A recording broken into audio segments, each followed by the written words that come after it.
YouTube. It's Zoe from the Surviving Fibromyalgia Diaries. How are you? Let's get some niceties out of the way first. Please like, share and subscribe. Forget to do that every single time. Be really great if you could press that little bell button so you get notifications every time I make a video in my busy life. And welcome again. So what's my next video? My next video is you're doing a lot of reading again of this one because there's loads of technical stuff in it, so I do apologise for the looking down like that if I get lost. So what is fibromyalgia? Well, so what is fibromyalgia? That's the $1 million question because nobody really knows. Fact is, some medical professionals don't even recognise fibromyalgia. Go in there, they're just like, no, it's not real, there's nothing wrong with you. Go and do some exercise. Great. And it can't be good. It's not good for people that have one of these doctors. I was very lucky, I always had a doctor that believed in it. But even then, it took me 2 years to get a real diagnosis, and that caused me all kinds of problems. And, you know, when I finally got to the right specialist who gave me the diagnosis, it was such a relief. It sorted out, it helped with so many other things, but that's another battle that people get. So it can take forever. So there are over 200 symptoms that have been recorded, probably up to 300 now. But we're going to look at some of the main ones. So one of the first, chronic fatigue syndrome, poor sleep syndrome, headaches, joint pain, tingling and numbness described in pins and needles, irritable bowel syndromes, feeling of swelling in feet and hands but not necessarily the actual swelling, chest wall pain, chronic aching and stiffness, anxiety and depression, irritable bladder, muscle twitching, sensitive skin, dry eye and mouth, frequent changes of eye prescriptions, impaired coordination, constantly going to the toilet, restless leg syndrome, painful menstrual cramps, and that is just the tip of the iceberg. So what causes fibromyalgia? That's the other $1 million question, isn't it? It's a big question I had to ask myself when I was trying to find out. When I made the choice that I was going to fight this thing, there you go. First question, what is it? Don't know. What causes it? Don't know. Well, some say it manifests over a shock or trauma. And although I agree with this, because this is actually mine was after a really bad birth and deciding to have a child at the age of 41. Not a good idea. So although I agree with it, I don't believe it's the cause, I believe it's the trigger. From my research, I believe it's the trigger because it's not only that, but I've also spoken to many people with fibromyalgia who it was not caused by a trauma, and we can't discount those people. We can't turn around and say they don't have it because they have exactly the same symptoms and they are suffering as much as the people that did have a trauma does. So what is the cause? Well, I'm not a doctor, I'm just a sufferer, and I just like to read a lot of medical journals and a lot of books about it and just spend a lot of time trying to research what's wrong with me. But what I did start to realise was, when I looked at the symptoms of this illness, was I was not only most likely suffering from huge vitamin and mineral deficiency, but I was also suffering from high toxicity and oxidative stress. Now, in my last video, the top 5 fibromyalgia survival guide, I cover vitamins and minerals extensively in there and the main ones you need. So please nip back, it's only one video, nip back and have a look at that, and it'll give you some tips and ideas. So what to look at now is the effects of high toxicity. Most people don't realise how much toxins interact with the human physiology and how long it's been a problem for the human race. Doctors noticed over 200 years ago that toxins like mercury were causing Mad Hatter disease, and it's also thought that the toxicity from the lead pipes was one of the major causes of the fall of the Roman Empire. But in the past, these toxins were largely limited to occupational exposure. But with the explosion of industrial activities and production, the way our food is produced, everything is wrapped in plastic, the water we drink, the cleaning products we use, the cosmetics we use, the pharmaceuticals we use, and medications, the fillings, the pesticides, and the list goes on and on and on. Even if in all these things there's like a tiny minute little amount, those minute amounts are building up and building up and building up.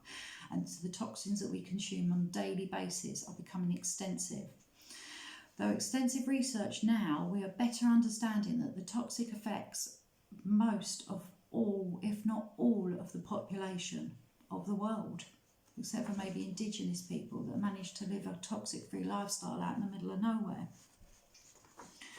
It's got so bad since the 80s. I mean, it doubles and it doubles and it doubles and it doubles every year. So even if like we haven't changed our behaviour over the last 20 years, it doesn't matter. That one thing that we were always eating that we liked, it's on our vegetables, it's on absolutely everything. So how do toxins affect our bodies? Toxins poison, it's going to be a tongue twister, so please stick with me. Toxins poison our enzymes so that they don't work properly. Our bodies are enzyme machines. Every function of our body depends on enzymes to make molecules, to produce energy, to create cell structure, and toxins damage those enzymes, wreaking havoc to countless bodily functions. Toxins can stop our bodies absorbing vital minerals and vitamins. Once again, knock-on effect. You're getting them in your food, but your body's not absorbing them. They can cause bone weakness and damage to all of our vital organs. Toxins can increase aging. Toxins can damage cell membranes so that they don't respond properly. Toxins interfere with hormones. They interfere with hormones. Sorry about that.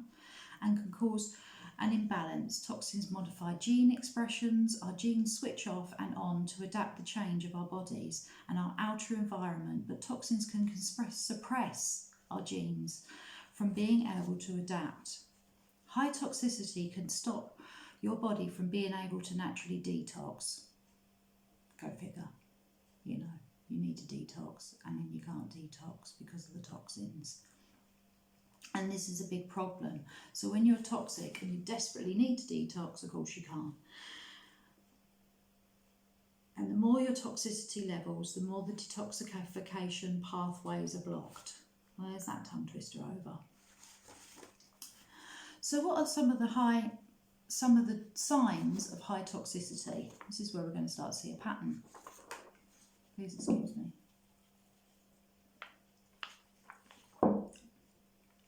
So, what are some of the signs of high toxicity? Skin problems, food intolerance and allergies, irritable bowel syndrome, cold and flu symptoms, unexplained headaches, lower back pain, general aches and pains, chronic fatigue syndrome, inability to feel rested sleep, compromised resistance to infections, weight gain, and inability to lose weight. Our bodies store toxins in our fat so that what happens is the more toxin you get, a lot of people can get much fatter because their bodies are storing the toxins, and even though they're trying to be healthy, they're not, or they're cutting out things, they're still storing the toxins. And then what happens is, again, when they start to lose weight, the toxins are released into their body, so then they can start to feel very, very sick, and they have to make sure they're drinking plenty of water to flush those toxins out. So if you're highly toxic, you really are in quite a catch-22 situation. There's also brain fog, sinus issues, hair loss. It's one of the ones that, when I had the beginning of fibromyalgia, my hair used to fall out in clumps. It was my husband used to complain about it every day. Every time I got in the bath, he said, "Oh, God, your hair, how have you still got hair on your head?" Since I've detoxed out of my life, my hair is fantastic. Completely different colour, but that's due to a bit of a COVID lockdown held down, I think. But anyway, and this is just covering a few of the symptoms of high toxicity. And as you can see, if we overlaid them with the fibromyalgia ones, practically exactly the same symptoms. This is where I came up with my idea. So my study showed me, so I summarised showed me that these were the same symptoms, and this is what I was grasping at. So this is just my personal opinion. But I decided that maybe fibromyalgia was a product of some kind of toxic build-up to the body. And I have to say, I have not lived a healthy lifestyle.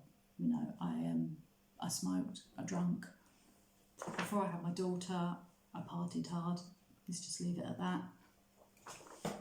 And I worked night shifts for many, many years. Not the healthiest of lifestyles. And maybe the shock, so I thought maybe the shock of having my daughter was the trigger, and it just revealed the damage that had already been built up over the years. I mean, I wasn't just sick, I was really, really sick. I was in a horrible state.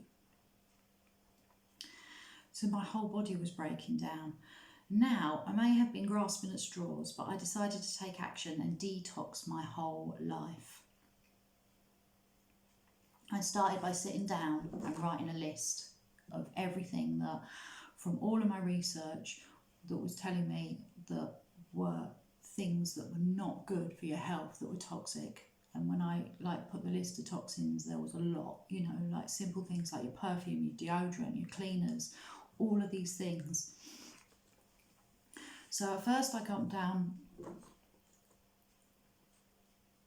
first I got my big three in my life, which were the first ones I did, and I'm just going to talk about them like just the big three to start with, because the rest is the whole point of this YouTube channel. The whole point of it is that I'm going to go through a step-by-step guide of every single thing that I cut out and changed. And I want to do it so that it's slow, because when you've got fibromyalgia, you can't do stuff in a rush. I can't turn around and say to you, right, so you've got to change this, change that, change this, change this, change that. And this is one of the other problems, and one of the reasons why I've decided to do a YouTube channel, because I sit in groups and stuff, and people go, what can I do to help myself? And you're like, if I started to tell you that, I would be writing pages and pages and pages. I would be writing forever, and it would be overwhelming.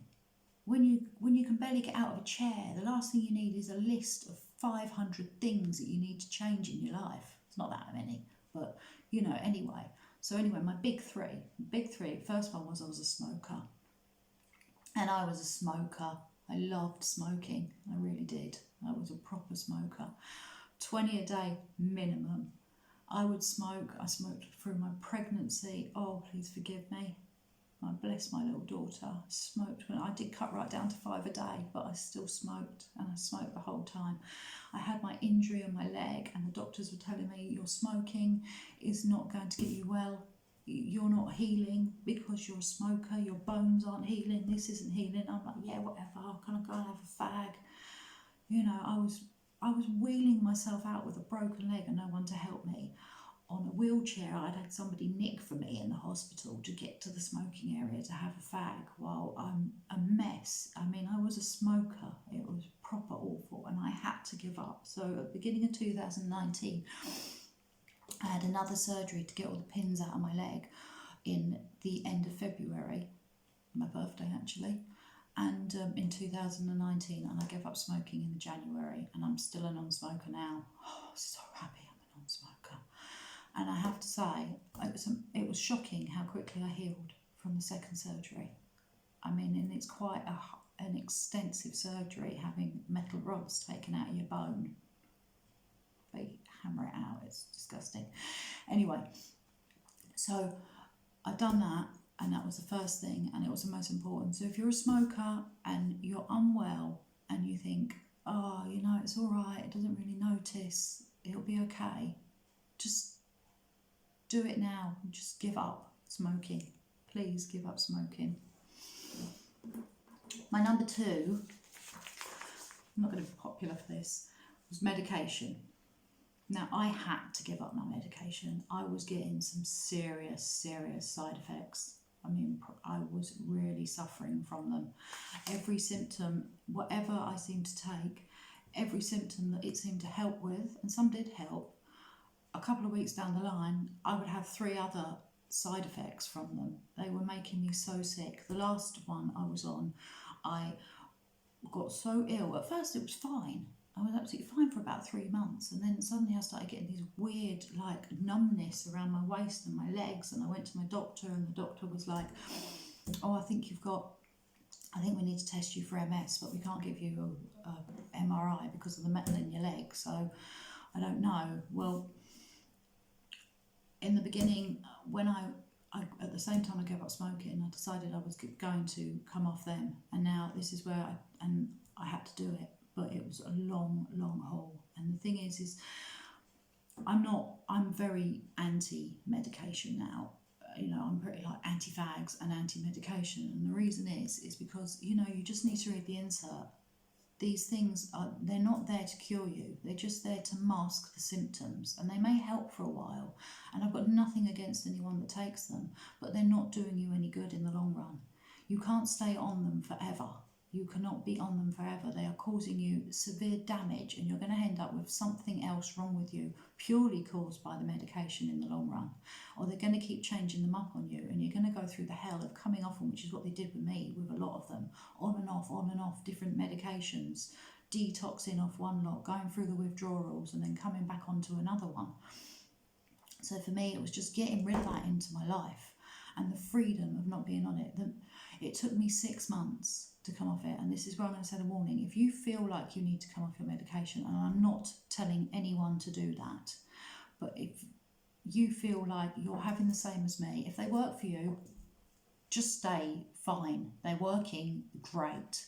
But if they're not, and you feel that way, go to your doctor. Do not come off them on your own. Do not ever try to come off these medications that they give you for fibromyalgia on your own, because they rewire your brain, and you need to come off them really slowly while your brain has to rewire itself. You get things like brain zaps, you can get depression, you can get anxiety. It's not something you mess around with. So please don't. It was the thing for me, and I am not advising anyone to do it, but it was my number 2 on my list. Okay, so my number 3 was my diet. This I had really needed to sort out. I had, during the last couple of years of being sick, I'd like let everything go. I knew I needed to be gluten-free, but I was still eating gluten. I was eating a lot of chocolate and stuff like that. I don't have sugar in my coffee and tea, but I was still having quite a lot of sugary things. And with giving up smoking and having my operation, with my operation I had to completely learn to re-walk. So with physios and at the hospital, so I'd gained weight to about 17 stone. So that was a lot of a struggle. But I decided to take my eating into order at the end of 2019. And so it was really at the end of my list, because I'd covered so many other things, but I took my eating into order, and I've managed to lose 4 stone this year, which is just, for me, is amazing. I'm just so happy to be back to feeling like my normal self. I wouldn't be able to sit in front of this camera, I can tell you, if I was my old self, that's for sure. But diet is a really hard thing, and diet's going to be something I'm going to cover a lot later on. All I can say to you now is just stop eating the crap. Just don't eat it. Just stop eating chocolate, stop eating crisps, stop drinking Cokes. Just don't eat processed foods. Just try and eat fresh, clean foods. Cut out the sugar, cut out the gluten. There is no exact diet for somebody on fibromyalgia. People are triggered by so many different things, and it depends where you're getting your things from as well, and how you're having things. Organic is so much different to non-organic. It is an extensive subject, and I strongly advise that you start looking into it yourself. You are what you eat. You really are what you eat. So that was a massive thing for me, and it wasn't easy at all. So it will be something that there are many other things you can do while you cut out tiny little things. But I would say to you, the very first thing is sugar's poison, and wheat is really bad for you. So just get rid of those 2. And soya. Soya's not good at all either. But we will cover that in I've got a lot of studying myself to do, and I want to talk to a lot of other people and get every angle and every kind of diet and every point of view, because I don't want to push a certain point of view onto people. I just want to give people a guideline of how and what you need to do to eat healthy and to there are so many toxins in your food. That's all I'm going to say.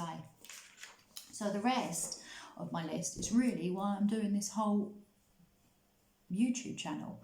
I'm going to now, hopefully each video will be a lot shorter, and I'm just going to do little step-by-step guides that you can do on a weekly basis to cut out the toxins in your home until you are living a much cleaner lifestyle. And these things might not notice straight away, but when you're not constantly building up this stuff into your system and you're giving your system a chance to clean, then this is the way this will really help. I'm not offering a cure, I never say that. I still have pain, I still have the odd day when I'm not great, but I am doing so well in comparison. If you could go back and see me even a year ago, then you wouldn't recognise me.